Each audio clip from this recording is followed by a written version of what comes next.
আল্লাহওয়ালাদের সব থেকে বড় গুণ যেটা আমি আপনাকে স্মরণ করিয়ে দেব সেটা হচ্ছে আল্লাহকে স্মরণ করা। দেখেন আল্লাহ সুবহানাহু ওয়া তাআলাকে আপনি অধিক মাত্রায় স্মরণ করবেন, আপনার যে কোনো পেরেশানি কেউ জানে না, আল্লাহ জানে, আর আল্লাহ সুবহানাহু ওয়া তাআলা সব কিছু দূর করতে সক্ষম। অতএব আপনি আল্লাহকে ডাকেন, যত বড় বিপদ হোক আপনি আল্লাহকে ডাকেন। আল্লাহকে যারা ডাকে না মূলত তাদের সাথে আল্লাহর কোনো সম্পর্কই নেই। সে যতই বলে আমি আল্লাহর ওলি, আমরা যদি আল্লাহকে না ডাকি তাহলে জেনে নেন এই সালাত, এই ইবাদত, এগুলো সারশূন্য। তার মানে ইবাদতের মধ্যে সবচেয়ে শ্রেষ্ঠ ইবাদত হচ্ছে আল্লাহকে ডাকা, যখন তখন আল্লাহকে ডাকা।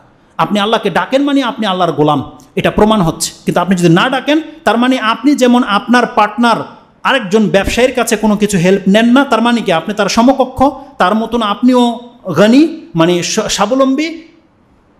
যদি আপনি আল্লাহর কাছে না চান ব্যাপারটা এমনই হবে যে আপনি হয়তো আল্লাহর কাছ থেকে মুখ ফিরিয়ে নিয়েছেন। একটা ছোট্ট কথা মনে পড়ে গেছে, বলে দিই। আইয়ুব আলাইহিস সালাম সম্পর্কে আপনি জানেন তিনি কিন্তু বাদশাহ ছিলেন, জানেন আল্লাহ তাকে ওঢেল দিয়েছিল। কোনো একদিন রহমতের বৃষ্টি হচ্ছে, আর বৃষ্টির মধ্যে পঙ্গপাল, তাও স্বর্ণের, এটা বুঝেন, এটা বুখারী মুসলিমের হাদিস থেকে আপনি নিয়ে নেন। বৃষ্টি ঝরছে, পঙ্গপাল হচ্ছে স্বর্ণের, যেটা হচ্ছে ফড়িং আমরা বলি, ঘাস ফড়িং। এ পঙ্গপাল যেটা আযাব হিসাবে আসে, মক্কা মদিনায় ছেয়ে যায়।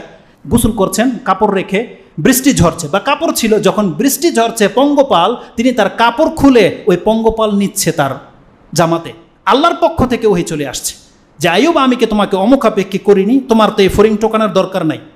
কিন্তু আল্লাহ যে তাকে পরীক্ষা করছে সে বুঝতে পেরেছে। তিনি বলছেন, আল্লাহ যখন তুমি রহমত করেছো, তোমার রহমত থেকে আমি কি করে মুখ ফিরাতে পারি? তার মানে নেয়ামত আসতে দেন, সেটা ভিন্ন জিনিস। তার মানে আল্লাহ সুবহানাহু ওয়া তাআলা দেখতে চাচ্ছে সে ইগনোর করে কিনা, তার এগুলো আমার কাজ, এগুলো আমি টোকাবো, কিন্তু এটা করেনি সে স্মরণ টোকাচ্ছে এই সেন্সে যেগুলো আল্লাহর পক্ষ থেকে যখন দিয়েছে আমি এটাকে ইগনোর কেন করব, হয়তো দান করে দেবে বা কিছু, সে জমা করছে। তিনি বলছেন, আল্লাহ তোমার রহমত থেকে আমি কি করে মুখ ফিরাতে পারি? এগুলো হচ্ছে আল্লাহর বান্দাদের কাজ। আমাদের কেমন হতে বলা হয়েছে? আল্লাহ সুবহানাহু ওয়া তাআলা যেন আমাদের কথা আপনাদেরকে বোঝার এবং সে অনুযায়ী আমল করার তৌফিক দান করে। আল্লাহ সুবহানাহু ওয়া তাআলা যে বিপদ আমাদের উপরে দিয়েছ, আল্লাহ এই বিপদ আমাদেরকে ধৈর্য ধারণ করার তৌফিক দান করো এবং এর চেয়ে উত্তম জীবন তুমি আমাদেরকে দান করো। আল্লাহ যে উদ্দেশ্য তুমি এই বিপদ আমাদেরকে দিয়েছ সেই উদ্দেশ্যের জন্য হাসিল হয়, আমরা যেন তোমার মুখী হতে পারি এবং আমাদের পাপ যেন মিটে যায়।